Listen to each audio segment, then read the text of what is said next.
As a kid, I was always like drawing.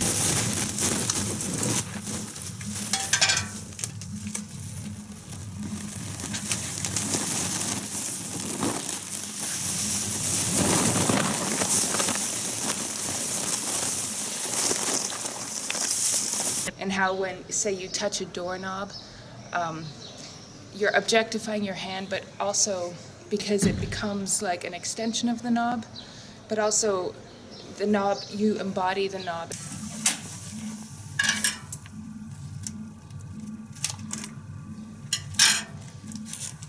The matter and media of habit.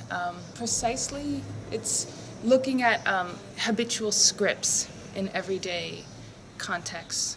So the way that objects and materials kind of choreograph different movement potentials. And so I'm looking at the very micro aspects of everyday tending to space and kind of rhythms of the everyday. Just to get closer to what is possible, like where I can find resistances within these everyday routines that seem so mundane and kind of taken for granted. You know, that it's like I sit in this chair, I sit in it every day. I mean, when I learned to throw pottery, so throwing clay pots on a wheel. And the interesting thing about this process was that you just can't do it right from the beginning. You have this very slow and gradual process of having to embody the process as muscle reflex. So half of the action or more has to come from this non-conscious reflex of doing it over and over again. And what's interesting about it is that over the process of doing this, you have a long-term trace or residue of how this action becomes embodied as you improve. And then the techniques and the idiosyncrasies of learning then become part of how you end up throwing pottery in the end. So it's really a process of designing your embodiment and your muscle reflex as much as it is designing a pot. I'm looking for techniques where these like everyday processes and categories can really be shifted and modulated using affect primarily.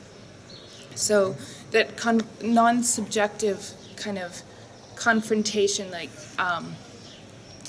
with a movement, like so basically the intensity of something in the doing of it. So just before it becomes actualized as a trace, but like really giving pressure to that in-between before something is actualized. So almost like slowing down and making friction in, say if I'm going to sit on this chair, which I do every day a million, like however many times without thinking about it, it's like where can I make different frictions in these everyday contexts so that I can create intensity. Take one, take a piece, put it in your mouth, let it sit there, gathering fluid,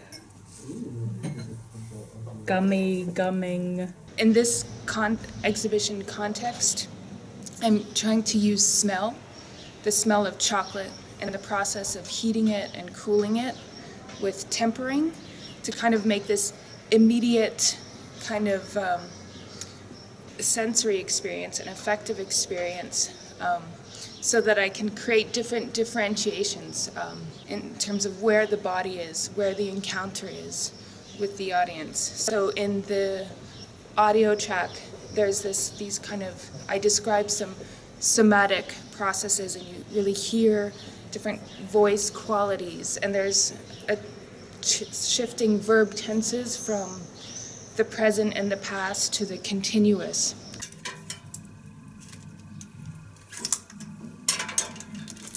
And I kind of like the plasticity of chocolate. It reminds me of clay in some way. But this is just more personal. For me, the chocolate is interesting because the smell is so much related to the process of stirring it and heating it and cooling it.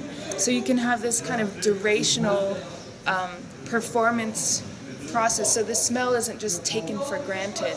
It's also this activity.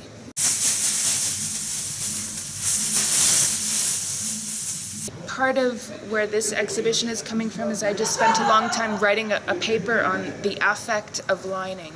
So rather than focus on drawing as a mark-making finitude or means to an end, the audio track in this is almost like the end residue of this process. Like, how can you engage this kind of reductive parameter of the questionnaire in a way and pull it apart as much as possible in different ways? How can you make an impossible questionnaire?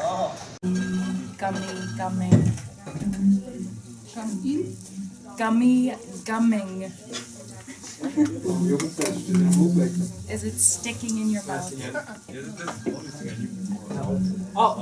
Sticking your nasal passages, throat, ears, and eyes.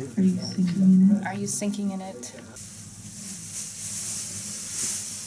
For me, I'm always excited if in the relational process, even if you have something like a frame, like a canvas, a painting, all the relational processes that can happen in the doing. So like how things get articulated or put in the background or brought forward.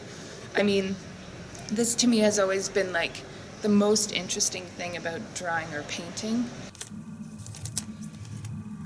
I don't want to colonize their experience. As soon as I ask them to, articulate what they experience according to my parameters, it's kind of this colonizing gesture. And I really want to avoid this. And so in this case, what I'm planning on doing is having kind of a laundry rack full of blank pieces of paper that are dipped in chocolate. So and then people can inscribe on them in any way that they feel like they want to kind of respond to the audio track or the experience. It doesn't have to be in written form or anything like this. But I just want to see how far you can push the boundaries of the context of this question-answer scenario. I'm stirring and I'm also observing.